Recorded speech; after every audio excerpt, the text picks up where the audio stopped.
Allez, messieurs. Si quelqu'un est rentré, c'est bon. Bien. C'est donc un mama que l'on a bien prononcé Shovat Mishpatim, le 24 Tevet, mais en Tafshin Dalet Mem, 84, les Minyanam. C'était Mevachim Adar Rishon, il y avait 2 Adar à ce moment-là, donc sur la paracha de cette semaine.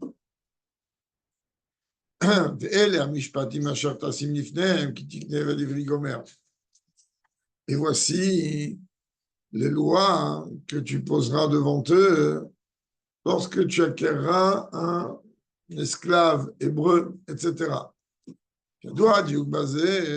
C'est connu dans les commentaires de Rebbe, Torah Or, dans Admo Azaken, dans Torah Or, Torah Traim, chez l'Admo Emtsaï, ou des recherches aussi dans les commentaires des Rebbe qui ont suivi. Ah, les Darouche, vous amourez les Chamiad, demande aussi d'oreille jusqu'au commentaire Mamarim du Rabbi précédent. On se pose la question, on a besoin de comprendre, ou la chambre Rabbi. Que lorsqu'on est en train de me dire que tu poseras devant eux, on est en train de parler au pluriel. Or, avec Itikne ou la Shon Yachid. C'est que la phrase démarre avec. D'un côté, on me dit tu poseras devant eux, et après, tu es en train de me dire qu'Itikne. C'est-à-dire qu'on est en train de pas parler un langage singulier, avec les mêmes mots qui nous. On dû dire lorsqu'ils vont acquérir.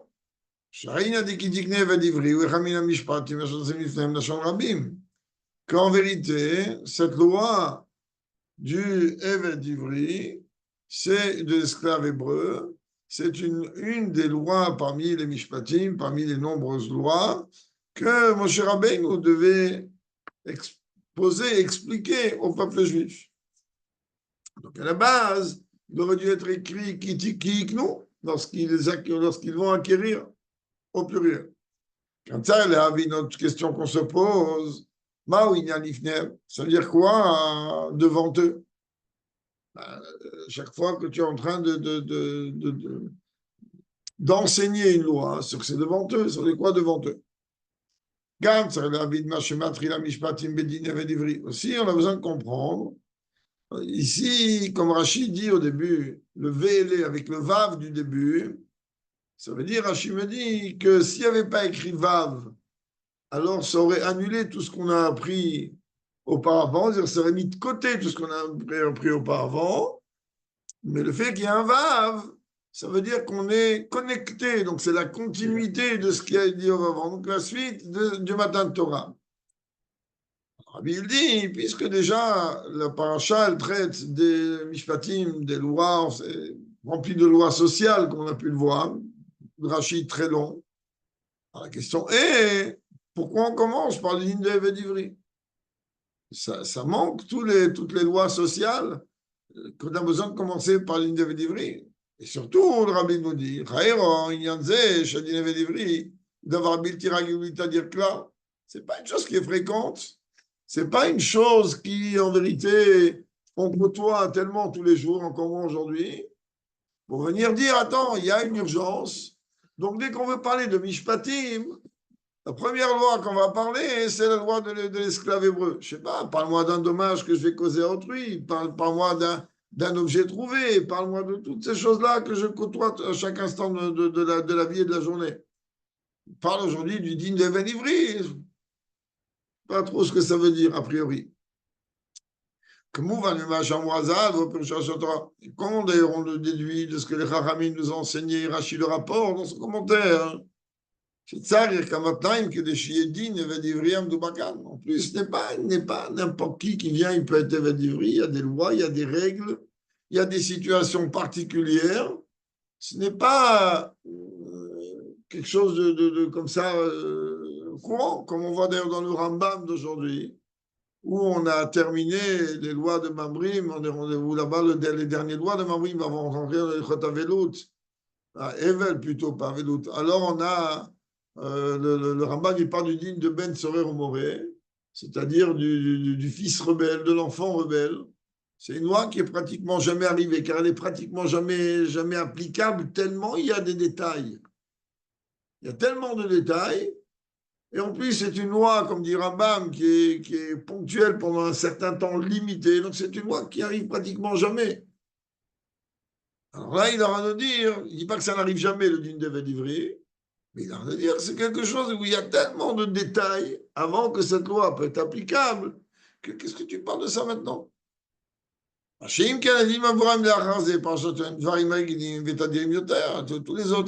toutes les autres lois, j'ai causé un dommage physique, moral, financier.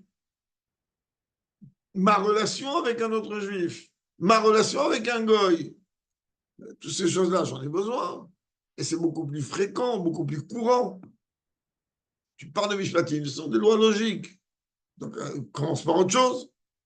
La maître disait d'Afka. Pourquoi, quand on parle de Mishpatim, on a commencé avec le din de Vedivri?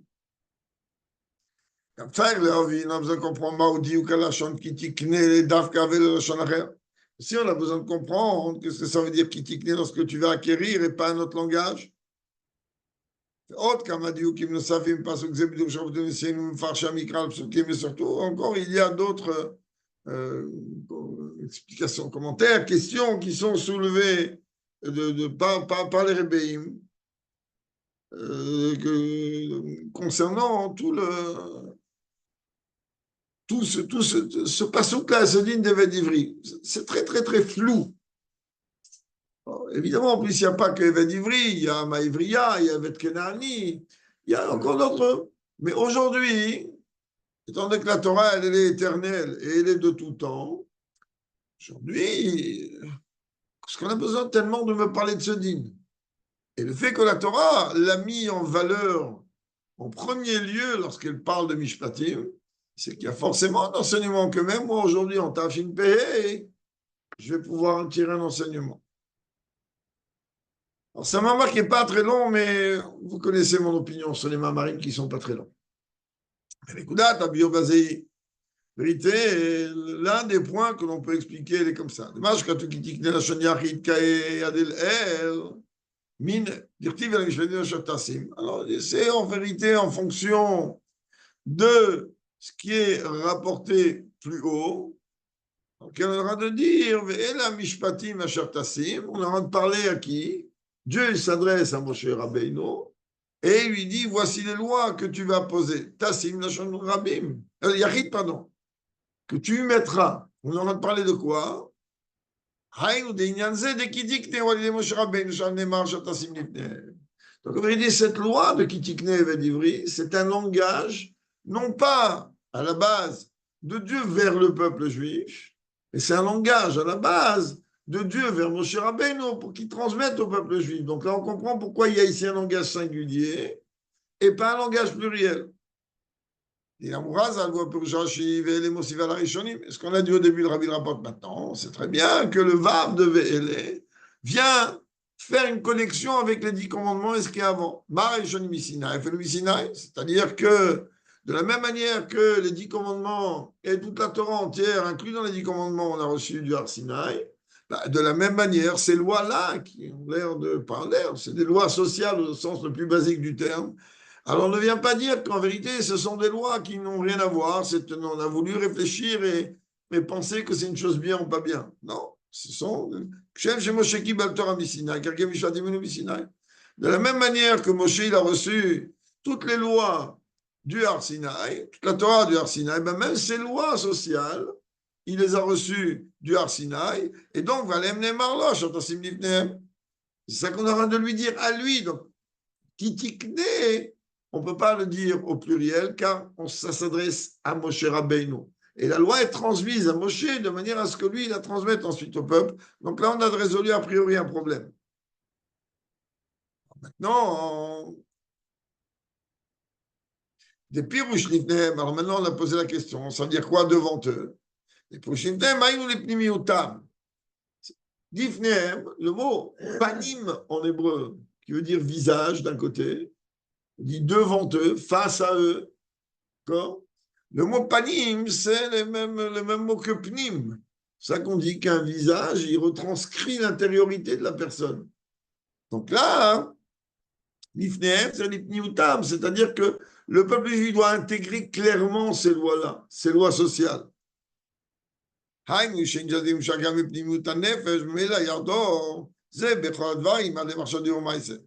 Alors, ça veut dire quoi maintenant que ça doit être intériorisé?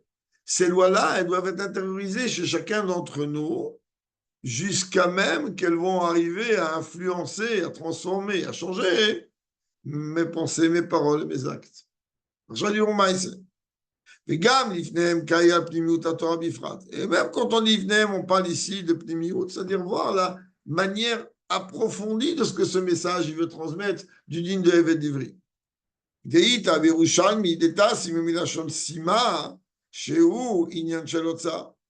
Dans le Talmud de Jérusalem, on dit que Tassim, tu mettras, tu poseras, c'est dérive du même sima. On sait très bien que beaucoup de mots, enfin beaucoup de mots, il y a des mots que lorsqu'ils sont avec un signe, ils peuvent s'écrire aussi avec un samer, même si la traduction est différente. Par exemple, le rabbi nous dit qu'il est écrit Daaga belevish et sichena. C'est-à-dire que lorsque quelqu'un il a une inquiétude en lui, il a une brassera, comme on dit chez nous, alors c'est écrit sichena avec un shin. C'est-à-dire il doit en parler, il ne doit pas garder dans son cœur. Mais le rabbi, il dit, on l'écrit aussi avec un samer, c'est-à-dire il doit la retirer de son cœur. Donc c'est les deux. Comment il la retire de son cœur quand il en parle? Donc là, le rabbi, il dit que dans Yerushalmi, il est en train de nous dire que Tassim, ça vient du mot sima, qui veut dire quelque chose qui est un, un otsar, un trésor. Car les parties cachées de la Torah représentent en vérité tout simplement les secrets, les trésors de la Torah. Et c'est ça en vérité l'enseignement de cette paracha-là.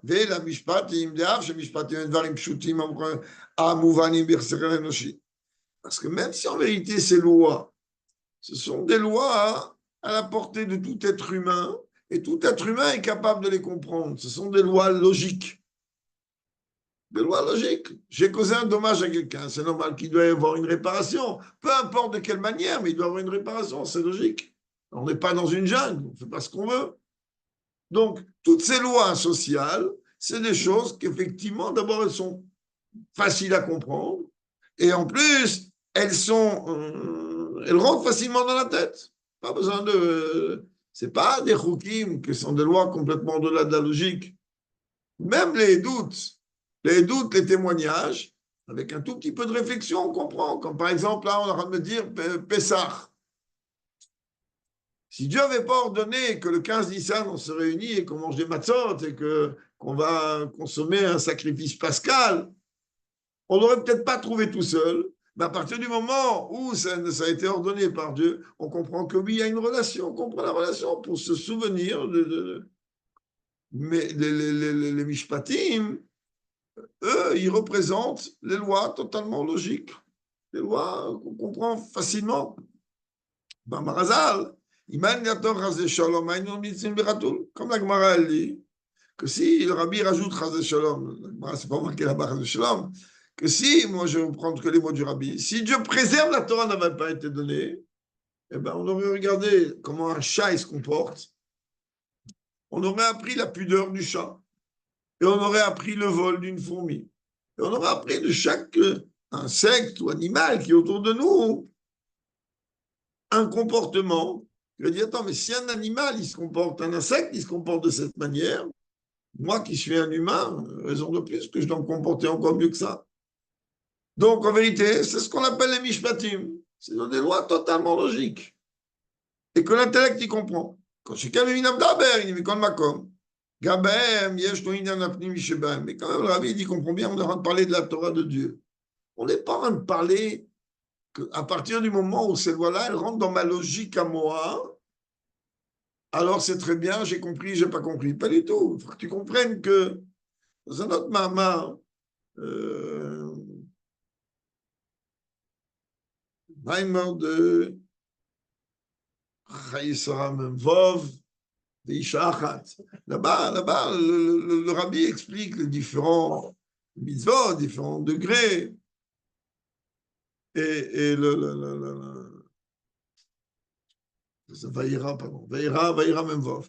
Là-bas, Rabbi dit en vérité que nous, on s'imagine que c'est un cadeau, les Mishpatim. Mais en vérité, ce n'est pas un cadeau du tout. Les Mishpatim, quand une loi, elle est un chok, c'est-à-dire c'est une loi qui n'a pas d'explication, c'est tout. Dieu, il a demandé des coups d'âge, je ne rentre pas ma tête là-dedans, je fais, c'est tout. Quand est-ce que ça devient, entre guillemets, dangereux, entre guillemets, je dis bien, il ne faut pas prendre ça au premier degré, ben, quand j'ai l'impression d'avoir compris. Où il est le danger là-dedans? C'est qu'après, je vais imaginer qu'à partir du moment où moi, je peux comprendre ou interpréter quelque chose de social, quelque chose de logique avec ma tête, je vais aller avec ma tête. Ça ne marche pas comme ça. Aujourd'hui, je ne vole pas parce que c'est logique de ne pas voler. Je ne tue pas parce que c'est logique de ne pas tuer. Parce que le jour où ma logique va me dire que je dois voler, je vais voler. Et le jour où ma logique va me dire de tuer, je vais tuer. C'est ce qu'il a fait Marshall Hitler, c'est ce qu'ils font toute la vermine qui nous entoure. On leur explique, on leur inculque, je ne leur donne aucun casse-route qui crèvent tous en enfer, même Baba n'a pas de place pour eux. Que tuer des juifs, je préserve. C'est logique. Donc la Torah, elle vient de dire, comprends, c'est des lois logiques. Mais tu ne dois pas les appliquer parce que c'est logique. Tu dois les appliquer parce que Dieu il a ordonné. Donc c'est pour ça que quand en vérité on comprend les lois, c'est ma manière à moi d'expliquer que c'est un cadeau quelque part, pardon mon Dieu, empoisonné, parce que ça me laisse croire que ouais, je suis un homme intelligent, et alors ça veut dire que je peux faire travailler ma tête lorsque Dieu il ordonne quelque chose. Ma tête, elle n'a pas à travailler, je dois être un Eved Ivri. Ou peut-être mieux, quelque part avec Kenani, mais ça, c'est un rien pour ça. Donc, qui je dois être? Je dois être quelqu'un qui est totalement soumis à la volonté de Dieu. C'est pas important que je comprenne. C'est pas grave que j'ai compris. Tant mieux que j'ai compris, mais je m'en fiche complètement que j'ai compris. Le Icar, il est d'accomplir ce que Dieu me demande. C'est tout, ça s'arrête là. Bon, on ne va pas développer ça maintenant. Donc on voit que quoi? Que Pnimiuta Torah comprend bien même ces lois qui ont l'air tellement logiques. Eh bien, en vérité, elles ont un message beaucoup plus profond que cette logique. N'oublions pas que ce sont des lois divines, comme le Yom Yom d'aujourd'hui. C'est exactement ce qui est rapporté ici. Le Yom d'aujourd'hui, le Rabbi il dit il y a deux formes de lois. Il y a les lois qui créent la vie et les lois qui sont créées par la vie. Les lois qui sont créées par la vie, elles sont différentes d'un endroit à un autre parce qu'on ne vit pas de la même manière en France, en Chine ou en Australie. Elles sont différentes et c'est bon, beaucoup plus une manière humaine les lois qui gèrent la vie, c'est la Torah et ça c'est divin, c'est au-delà de tout. Donc quand moi, on est en train de me dire, comprends, les Mishpatim, c'est des lois logiques, mais c'est logique. J'ai causé un dommage, je dois le réparer, des coups d'as, ça s'arrête là. Qu'est-ce qu'il y a de plus logique que ça? Pour parler que des dommages, il n'y a pas que les dommages. Rabbi dit quand même, dans ces lois-là, il y a un message beaucoup plus profond dans ton service de Dieu, même quand ça paraît tellement simple et tellement logique. Et là, maintenant, le Rabbi va rentrer un petit peu dans une dimension plus profonde. Et comme on a dit tout à l'heure, le marmar est court, donc il faut attacher un peu la ceinture. Ou matril, donc on a dit par quoi démarrent ces lois de ce Mishpatim? Par le digne d'Eved Ivri, par le digne de l'esclave hébreu. Pourquoi? Parce que le message spirituel que vient nous transmettre cette loi de l'esclave hébreu, c'est un message en vérité qui est important et à mettre en application chez chacun d'entre nous sans aucune différence. Mais je ne suis pas esclave, moi, qu'est-ce que tu veux chez moi? Je suis juif, d'accord, mais je ne suis pas esclave. Comment tu peux venir me dire que ce message-là, en vérité, on doit l'avoir, on doit le mettre en pratique, nous tous. Raïnanou.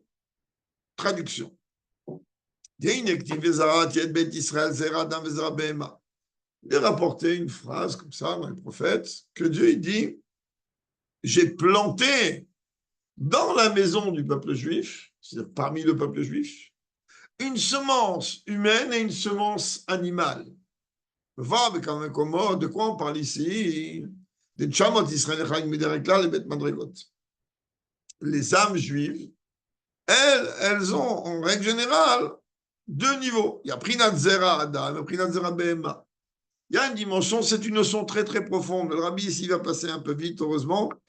Il y a la notion qu'on appelle Zera Adam, sur la dimension qui est liée avec Adam. On sait très bien que Adam, c'est uniquement le peuple juif qui est appelé Adam, et Adam représente la dimension la plus haute. Quand on met l'homme face à l'animal, forcément, on aura parlé du niveau le plus haut. Et Zera Behema. Des Zera Behema ou Inyan Shelol Maliuta. Dès qu'on arrête de parler de Behema, forcément qu'on parle de quelque chose qui est inférieur à Adam. Déjà. Ah, maintenant, un animal, il faut le dresser. C'est-à-dire quoi, on va dresser un animal? Ce n'est pas les mots pour mots du rabbi, c'est une explication qu'on apporte. Ça veut dire tout simplement, il faut apprendre à cet animal d'avoir un Kabbalaton. C'est-à-dire d'être soumis à l'homme. Si j'ai en face de moi un homme et un animal, il est clair et net que l'animal, il doit être soumis à l'homme et écouter l'homme et être annulé à l'homme. Bien qu'en vérité, quand on parle du sujet d'Eved Ivri, de l'esclave hébreu, on parle du niveau le plus bas. Ou le malamisé ou ama ivria. Et au-delà, on a la servante juive. Bon, on va dire, mais après, on a aussi le Eved Kenani. Bon, ça, c'est très, très long à expliquer. Et Blineder, on aura un peu de temps ce soir, on expliquera lors de l'Aïdva Hadout. Il est clair et net, quand même un point, qu'on ne laisse pas les gens partir comme ça sans rien. Le Eved Ivri, il représente quoi? Il représente quelqu'un, ben écoute, à partir du moment où je suis juif, quelque part, pour moi, c'est normal que je dois servir Dieu. J'ai en moi les outils pour ça. J'ai Zera Adam, j'ai une âme divine. Donc, c'est le niveau le plus bas. Eved Kenani, lui, il n'a pas le choix. Il est comparé à Zera Behema. Même que Zera Behema représente quelque chose qui est bas, hein, malgré tout, le niveau de bitoul, de soumission Zera Behema, de Zera Behema, il est beaucoup plus grand que le Zera Adam. C'est pour ça que Rabbi il dit qu'il faut comprendre que le sujet de Eved Ivri, lui, il est, comme c'est que dans le Chassidout, le niveau le plus bas. C'est-à-dire, bon, c'est naturel, je suis juif, qu'est-ce que c'est chez moi? Un juif, naturellement, il a un arnouma minim, nema minim. Un juif, il est croyant naturellement. Un juif, bon, ok, il y a un juif qui va utiliser les forces qui lui sont données, un autre qui ne va pas les utiliser. Mais c'est quoi, qu'est-ce que le réveil demande? D'aller voir chaque juif et de réveiller le Eved Ivri qui est en lui, de réveiller l'âme divine qui est en lui. À partir du moment où on réveille, comme le rabbi dit, je ne vous demande pas hein, d'aller engendrer quelque chose chez un juif. Non, réveille ce qu'il a déjà, ce qu'il possède déjà. Ça, c'est au niveau d'Eved Ivri. L'Eved Ivri, il a déjà tous les outils, il n'y a rien à travailler. Le travail le plus dur, il est quand tu es en train de prendre le Zera Behema, quand tu es en train de prendre l'âme animale, ce qu'on va appeler un peu plus loin Eved Kenani, je ne sais pas s'il va rentrer là-dedans, c'est-à-dire celui que lui, qu'est-ce que tu veux chez lui? Une âme animale, elle n'a qu'un but, c'est de t'empêcher de servir Dieu. Il n'a pas un autre but. Donc, elle a travaillé, c'est déjà un travail beaucoup plus dur. Mais malgré tout, on a besoin d'abord de prendre cette dimension de Eved Ivri, c'est-à-dire commencer à agir déjà. Fais-toi déjà ton mitzvot d'autres. Des gars, Michéou, Meprinat Zera Adam. N'oublie pas que même quelqu'un que lui, il est déjà à ce niveau de Zera Adam, c'est-à-dire que chez lui, son âme divine, elle arrive plus ou moins à s'exprimer beaucoup plus qu'un autre. N'oublie pas qu'elle est habillée dans un corps et que face à ce corps, elle a aussi une âme animale. Donc elle a un combat.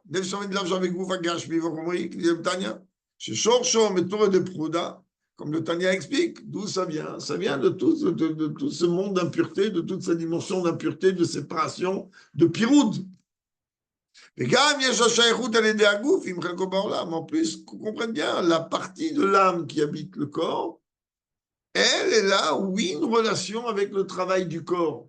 Comme on a expliqué Shabbat, concernant les Gilgulim de Yitro et de Moshe, qu'on a parlé de 3 Gilgulim. Parce que pourquoi 3 Gilgulim? Je n'ai pas trop développé Shabbat. Et je me suis arrêté avant. Mais pourquoi 3 Gilgulim? Ben, tout simplement parce qu'il y avait besoin de réparer le Nefesh, Ruach, Neshama, les 3 niveaux de l'âme qui sont à l'intérieur du corps. Donc, de la même manière, là, qu'on comprend bien qu'il y a un travail, quand la Neshama, elle est les 3 niveaux de l'âme qui sont dans le corps, et là aussi, cette dimension-là du boulot qu'il y a avec le corps dans ce monde matériel. C'est pour ça qu'on demande à chaque juif que lui, il est obligé de réveiller chez lui ce service de Dieu dans une manière d'esclave, de serviteur. C'est-à-dire quoi? Pas qu'il va prendre des coups et qu'il va prendre des claques. On sait très bien que d'après la halakha, un Eved d'Ivri, Rambam y rapporte, et comme on le voit clairement dans la Torah, celui qui prend un esclave, celui qui acquiert un esclave, nous dit la halakha, il s'est acquis un maître. C'est-à-dire, il s'est mis un patron sur la tête. Ça veut dire quoi? Il me devait de l'argent, ou il s'est vendu, ou le Bedin l'a vendu.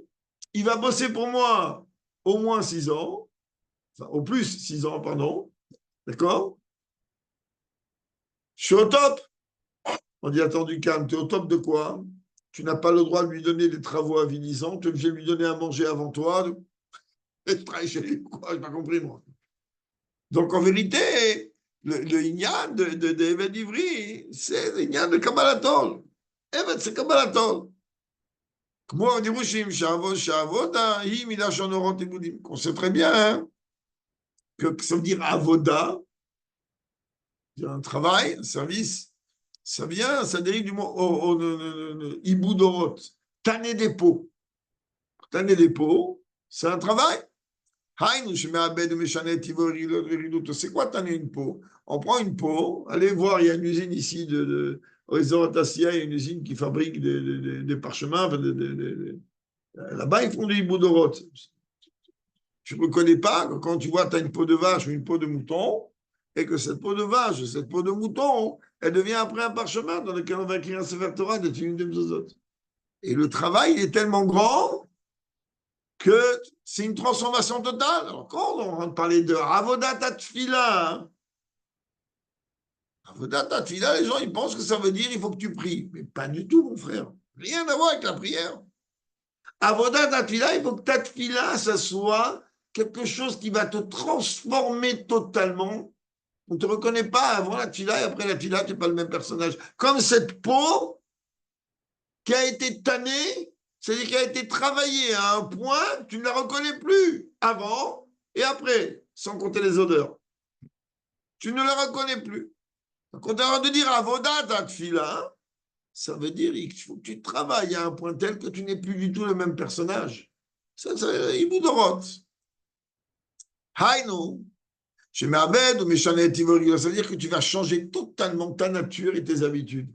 Et c'est un boulot. Allez prendre quelqu'un, peu importe son âge, plus il est âgé, et plus il va lui faire changer ses habitudes, mais même pas en rêve. Même pas en rêve. À la limite, c'est beaucoup plus facile de prendre un juif qui n'a jamais mis les tefilines à l'âge de 70, 75 ans, ou 80 ans, ou 90 ans, on lui met les tefilines, qu'un juif qui a eu une manière de mettre les tefilines qui était complètement n'importe laquelle, ou je sais quoi, lui, c'est pas comme ça, c'est comme ça qu'il faut faire maintenant. Jamais il va changer. Même quand tu vas lui montrer que ce qu'il a fait jusqu'à maintenant, ça va pas, ça rentre pas dans la tête. Moi, en Paris, j'habitais dans un endroit où il y avait plus de 187, c'est moi qui tenais le fichier à l'époque, il y avait 187 ou 207, je ne me rappelle pas, familles juives, dans une série d'immeubles. Il y avait là-bas des gens que je ne veux pas déterminer qui ils sont pas, mais des gens religieux. Mais quand je dis religieux, c'est religieux. Et Shabbat, les rares fois je rentrais chez moi, Shabbat, tu voyais que les femmes elles descendaient avec les poussettes. Va leur dire, c'est un sourd, il n'y a pas de hérouve. Et il dit non, nous, chez nous, on a grandi qu'on peut porter Shabbat, la poussette. J'avais beau aller voir le Rav, et le Rav, cette communauté, il leur a parlé. Donc, changer sa nature, changer ses habitudes, c'est exactement comme tanner une peau. Dit à Bigmara, al-Bazuk ben Oved Elokim, la Sherlo Avado, chez nos dommers, je n'ai pire que Mea Permim, je n'ai pire que Kafale Permim. Et même si ça peut paraître, tu dis, attends, mais comment tu changes la nature? Non, tu fais un petit effort, mais même ce petit effort, il est extrêmement dur. Comme l'Agmara rapporte là-bas, le Tanya rapporte cet exemple-là aussi, qu'on ne peut pas comparer quelqu'un qui révise 100 fois son étude, quelqu'un qui va la réviser 101 fois.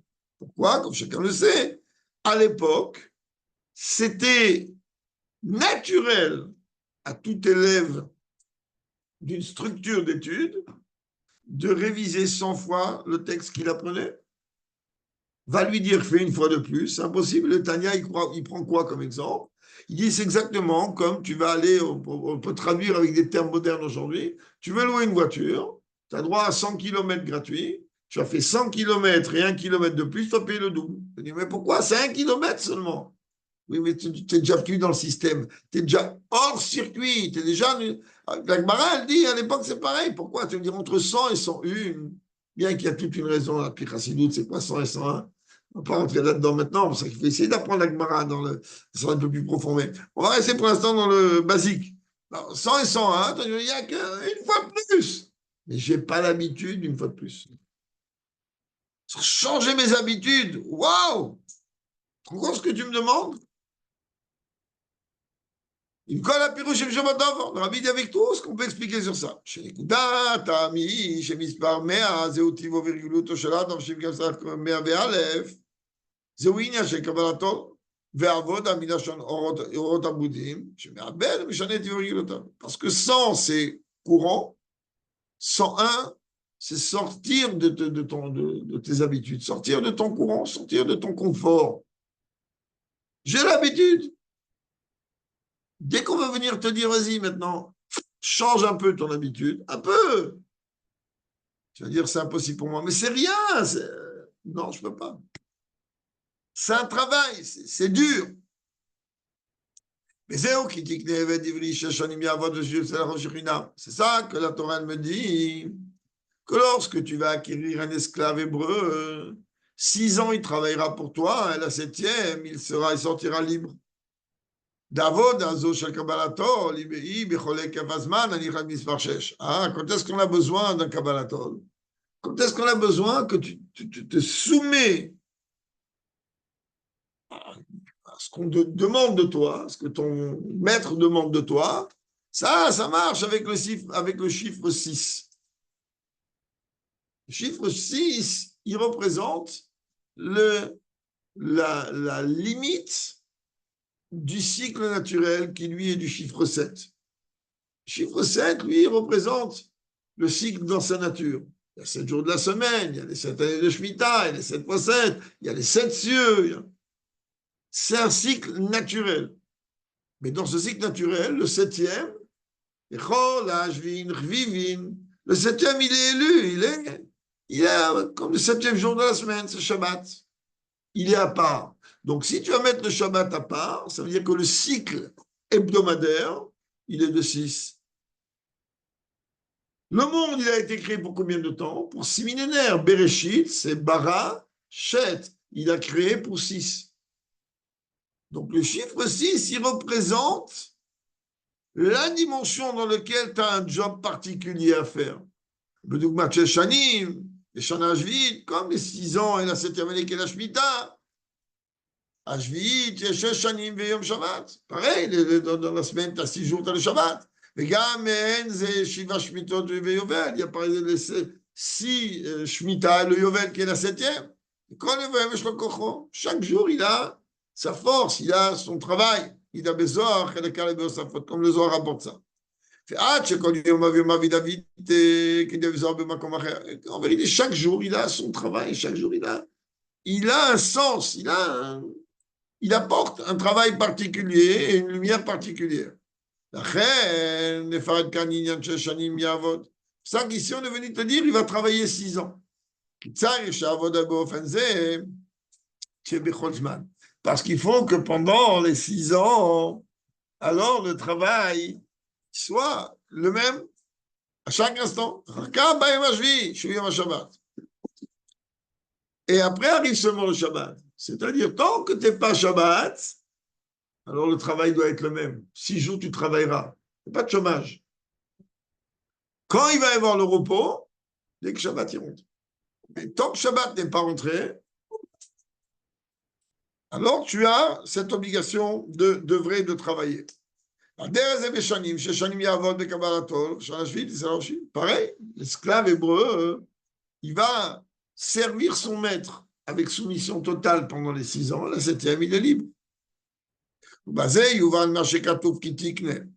Et c'est ça en vérité qu'il est écrit lorsque tu acquéreras. On ne comprend pas. Comment quelqu'un que lui, il est au niveau de Zera Behema, c'est-à-dire, on parle ici de la Nefesh Habahamit, devenir Even Ivri. Comment il peut devenir cet esclave hébreu? Et même quelqu'un que lui, en vérité, on aura parlé de sa Neshama elle est bien dans un corps, c'est pour ça que là, la Torah, elle utilise pour parler d'acquisition. Ça veut dire quoi une acquisition? C'est quoi une acquisition en hébreu? Je vais dans un magasin, je veux acheter un ordinateur. Il va me fabriquer l'ordinateur devant moi. Non, il va prendre une boîte. Il va dire, voilà, parce que cette boîte, elle était ici, je la prends, je te la donne. Donc, acquérir, c'est juste un changement de propriétaire. Ce n'est pas un changement de la chose que je suis en train d'acquérir. Je vais acheter une voiture. Il ne va pas me dire, ah, attends, regarde, elle est là, tu la prends. C'est pour ça qu'on dit qu'il dit que Neven Ivri, qu'est-ce qu'on est en train de demander en vérité? On est en train de demander tout simplement que ce qu'on avait mis à la disposition de notre âme animale, Zera Behema, on va le mettre à la disposition de notre Neshama. C'est-à-dire que même l'âme animale elle-même, elle doit comprendre qu'elle doit être à la disposition de ma Neshama. C'est ça qu'elle est le combat, après, essayer d'avoir le vote du corps, que le corps dit non, non, moi je suis pour l'âme animale, ça me convient tout à fait.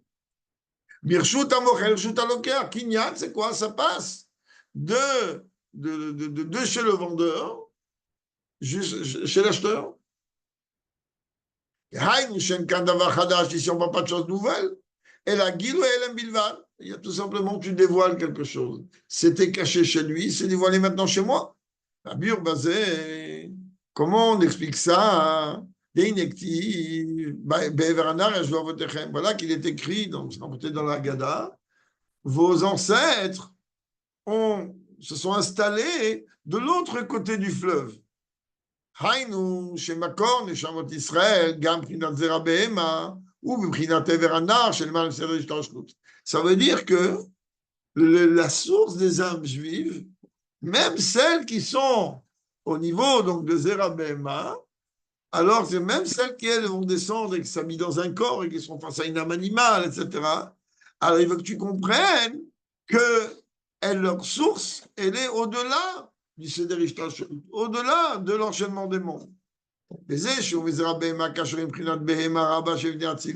dire, mais quel rapport maintenant? Tu me parles de Zera Behema, tu me parles d'âme animale? Dis non, tu sais de quoi on parle ici? On est en train de parler de la source des choses. C'est quoi la source des choses? D'où ça vient? Même l'âme animale, d'où elle vient d'un niveau extrêmement haut. Dans la Merkava, il y a tout l'ignan de Behema, il y a toutes les dimensions animales. Et même celui qui est au niveau de Adam, ça, il est bien? Oui, ben, s'il est Adam, c'est les mêmes lettres que Méod, il est au top, et même lui, il doit aussi s'élever. Lui aussi, il doit être quelqu'un qui doit être totalement soumis. Donc, tout ce qu'on est en train de demander en vérité à un juif, c'est de dévoiler les forces qu'il y a en lui. On ne lui a rien demandé, on n'a pas demandé de créer, on ne lui a pas demandé de fabriquer. On lui a demandé, tu as en toi des choses, dévoile-les. C'est tout. On termine. C'est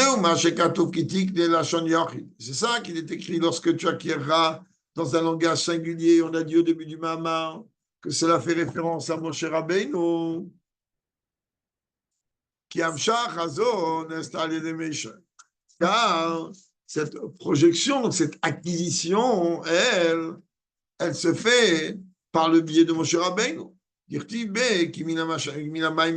qu'il a été donc retiré des eaux. Ici, on est en train de parler de quoi? Ça, c'est quelque chose d'extrêmement profond.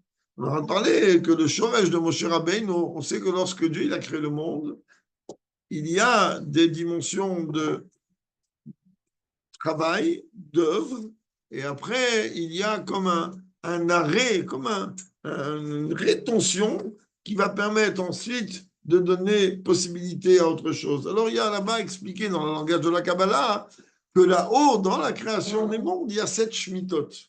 Moshe Rabbeinu, c'est trop profond à rentrer maintenant. Le shoresh, il est de Moshe Rabbeinu, lui, il est d'une base de création infiniment plus haute que tout. Mais Olam dans les terres de Rabbi nous dit ici, on ne même pas dans les détails, il dit ça vient d'un monde beaucoup, beaucoup plus haut que tu peux imaginer. C'est Moshe Rabbeinu. לכם, בכוחותיו כאן להמשיך עניין זה בכל אחד מישראל, מבחינת זרע אדם, והן מישהו בדרגה זרע בהמה. Et donc, Moshe Rabbeinu, puisque son âme à lui, elle émane d'un niveau qui est complètement au-delà de l'enchaînement des mondes, et complètement au-delà même de la source de toutes les neshamot, et même des neshamot les plus hautes. Donc, à partir de là, c'est normal que lui, il a cette capacité de pouvoir donner les forces aussi bien aux gens qui sont ce qu'on appelle Zera Adam, des gens très bien, des tzadikim, ou des gens qui servent Dieu comme il faut, ou Zera Behema, plus des gens comme nous, que nous, on a des hauts et des bas dans la vie, dans le service de Dieu. Au-delà de Adam Arishon. Rabbeinu, c'est beaucoup plus haut que tout. Beaucoup plus haut que tout. On a déjà expliqué. Moshe, c'est quelque chose qui est. C'est pas pour rien que dans chaque génération, il faut qu'il y ait un Moshe. Il n'y a pas un Adam Arishon. Adam, quand on parle de Moshe, on est en train de parler de quoi? On est en train de parler des 7 bergers. Les bergers, ils démarrent depuis Abraham.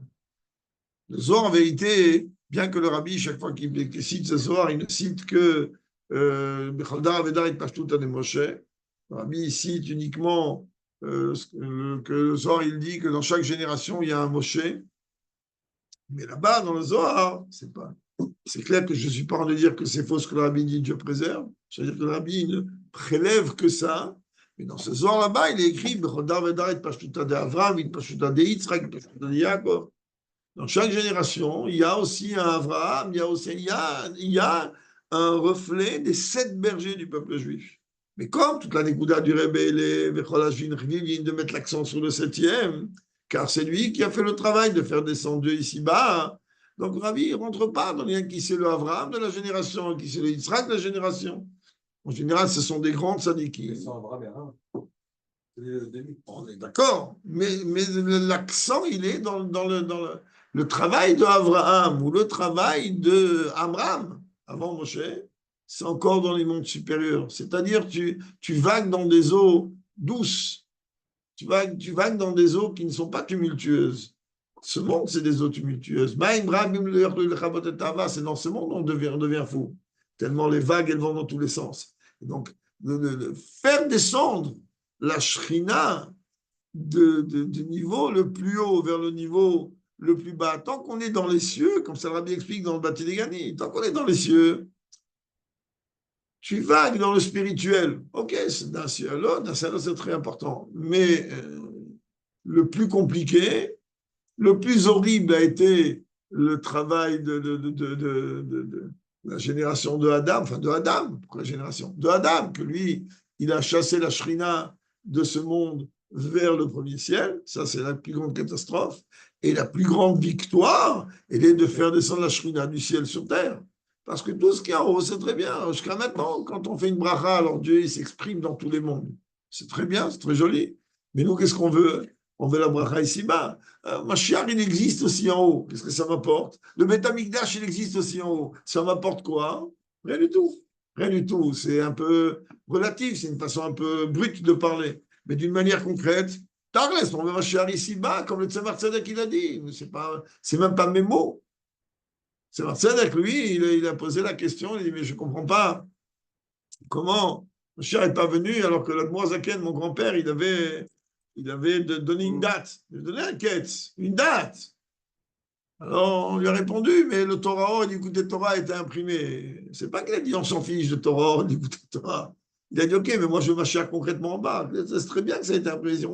En vérité, le Torah, l'écoute Torah, c'est quoi? C'est en vérité l'outil pour amener Mashiach, il est déjà là. À partir du moment où tu as l'outil, c'est quand on te met devant une porte, il y a un code, on dit voilà, tu as un décodeur. Ok, très bien, tu as un décodeur, tu as une porte, mais il faut le faire fonctionner, ce décodeur. Il faut bosser. Alors, à partir de là, hein, c'est sûr et certain que c'est merveilleux. Tout est merveilleux. Tout est merveilleux. Mais nous, ce qu'on veut quoi? Nous, on veut Mashiach concrètement. On s'en fiche de tout ce qu'il peut y avoir autour. Quand je dis on s'en fiche, tout le monde me comprend, c'est relatif. Tarles, on veut Mashiach. On est méritant, on est très méritant, on est tout ce que tu veux. On va applaudir jusqu'à demain, on va mettre des médailles à Jaron, on va tout ce qu'on veut. Mais on veut Mashiach. Je vais te mettre 2 médailles. Mais après, laisse-moi finir le Mahamar. Et donc, la pique, on en a l'Youva, maintenant, tu comprends en vérité par rapport à ce qu'on a dit, pourquoi cette paracha, elle est juxtaposée à la paracha du don de la Torah. Tous les jeux de la Torah, c'est la projection de la Torah du haut vers le bas. Alors que la paracha de Mishpatim, paracha dans laquelle on comprend les choses d'une manière intellectuelle, c'est-à-dire que l'homme il est capable de comprendre ça. Hein. Nous, on fait le travail inverse. Dans Mishpatim, c'est l'élévation du bas vers le haut. C'est-à-dire, on est en train de comprendre une loi sociale et on essaie après de la comprendre. Qu'est-ce qu'il représente là-haut? Car on sait très bien, la Torah a été donnée d'en haut, comme c'est marqué du ciel, je vous ai parlé, adressez la parole. Alors que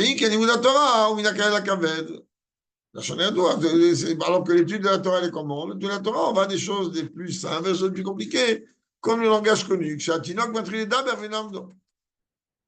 Quand un enfant il commence à parler, son père il lui apprend. Alors, plusieurs fois, j'ai répété ça à des gens qui avaient un petit problème, voire peut-être un grand problème. Vous ne comprenez pas comment, dans l'éducation qu'on donnait à nos enfants, on mettait beaucoup, beaucoup, beaucoup, plus l'enfant est petit et plus l'accent est encore plus fort sur le personnage qu'est le rabbi. Les gens disent, mais attends, mais comment tu éduques un enfant comme ça? Il faut dire qu'il y a un Dieu dans le monde. C'est plus important d'expliquer qu'il y a un Moshe. Hein? C'est abstrait pour l'enfant. Non, je vais aller plus loin. Il y a, non, je vais d'expliquer Dieu à un enfant, c'est abstrait. Prends Shulchan Aruch. Shulchan Aruch, lui, à la limite, la traduction de ces personnages-là, elle est. Pourquoi tu as besoin de leur dire qu'il y a un Moshe Rabbeinu? Dis-leur qu'il y a un Dieu. Tu ne vois pas. Elle est que quand tu prends Ilchot Talmud Torah, Rabbi, ici, ça, ici. Chez Kinot Matri Daber, Avi Melamdo, il n'y a pas écrit Torah à l'avant. Quand un enfant, il commence à parler, des enfants qui parlent déjà à 2 ans, 2 ans et quelques, qu'est-ce que son père il lui apprend? Pas Shema Israël. Torah Tivalanu, Moshe, la Torah que Moshe nous a ordonné. Shulchan Aruch, c'est pas Lubavitch. Shulchan Aruch. Rambam, il croit Talmud Torah. Mishnah Brura, prends où tu veux. Quand un enfant il commence à parler, tu lui dis pas Shema Israël, Hashem Elokeinu, Hashem Echad. Tu lui dis Torah Tivalanu, Moshe, Moracha, Gidat Yaakov. Et après, Shema Israël, Hashem Elokeinu, Hashem Echad. Il y a le Rav ici qui veut dire quelque chose. Dis à voix. Et elle est bête. Et elle est bête. Ça, c'est le bête de tout. Kalakavod. Après, quand il a 5 ans, il apprend Chumash, etc. Jusqu'à la fin, toute la Torah, elle est totalement intériorisée. Jusqu'à qu'il arrive à ce que lui-même, il va donner les pirouchim. Ça, c'est le but de toute la Torah. Jusqu'à qu'il arrive en vérité à unir, faire fusionner la Torah et Dieu,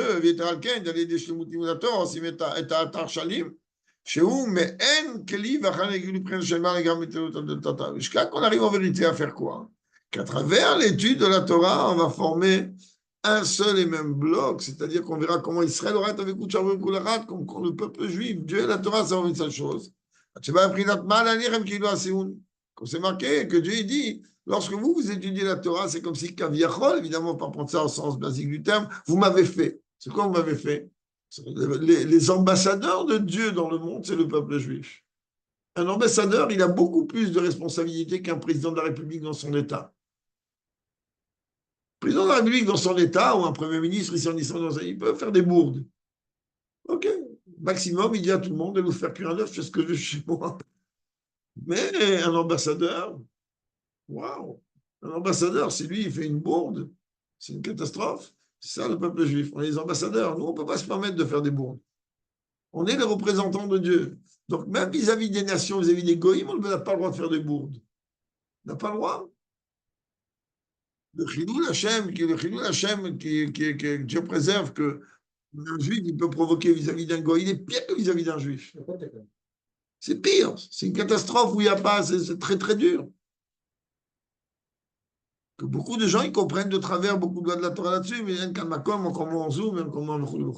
Allez. Virat, sans chalier des aveilles de bébé takavim chez la Torah et avec l'aide de Dieu à travers, le fait qu'on va servir Dieu avec les deux chemins, si on peut dire la Torah, on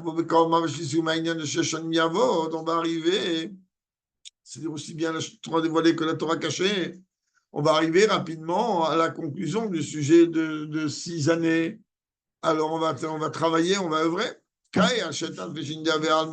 parle ici des 6 millénaires pour lesquels le monde il a été créé. Et et après, ça rend tous les pratiques en vérité de cette loi-là, que comment ça se passe dans le Rabbi ici, il parle du digne de Hama Ivriya, il vous explique qu'Hama Ivriya, c'est un niveau plus haut. Même cas, ça jusqu'à en vérité sortir libre, dégagé de tout engagement, de toute dette, etc. Comme c'est marqué, Dieu dit, je vous ai vendu gratuitement. Je n'ai pas pris on ne m'a pas payé pour vous asservir. Alors, pour vous libérer, il n'y a pas besoin de qu'on paye. De la même manière qu'il y a un digne de ce qu'on appelle Tosevet Shabbat et un digne de Tosevet Shvit. C'est très bien que c'est une mitzvah de faire rentrer Shabbat un petit peu plus tôt, de faire sortir un petit peu plus tard. Bien sûr, de la même manière, il y a. Le minag de cette Shabbat par rapport à. Rabbi Notam, c'est une autre chose, c'est même pas ça, c'est même pas Tosevet Shabbat, ça. C'est une vision, c'est une acceptation d'une vision halachique de Rabbi Notam. Et Tosevet Shabbat, c'est quelques minutes avant, même 2-3 minutes avant, c'est déjà très bien, 2-3 minutes après, c'est déjà très bien. Si on pense nous. À Yom Kippour, on fait une Tosevet d'1 heure. C'est pas 1 heure en vérité. Parce qu'une seconde après l'heure, on est déjà dans l'heure d'après. C'est ça qu'à Yom Kippour, on dit on jeûne 26 heures, on jeûne 26 heures. On a joué 25 heures et 1 seconde. Ça s'appelle 26. Et dans beaucoup de lignes, on voit la même chose. Alors là, le Rabbi dit, pareil, comment tout ça va être normalement, l'année de Shemitah, elle démarre au Rosh Hashanah. On voit que quoi? Que pour les sfichim, pour les verdures, elle démarre déjà à Elul. Il y a une Tosefet. C'est que ça démarre avant, et ça finit pas toujours à Rosh Hashanah, ça continue encore un peu. Rabbi dit, souhaite qu'avant même la fin du 6e millénaire, on arrive en un instant, en un clin d'œil, à la venue de Mashiach, avec le verbe rapidement de nos jours, et que Dieu il se prenne en pitié, qu'il prenne en pitié son peuple, et qu'il amène la Géoula à Terre Mamash, avec le Rabbi à notre tête.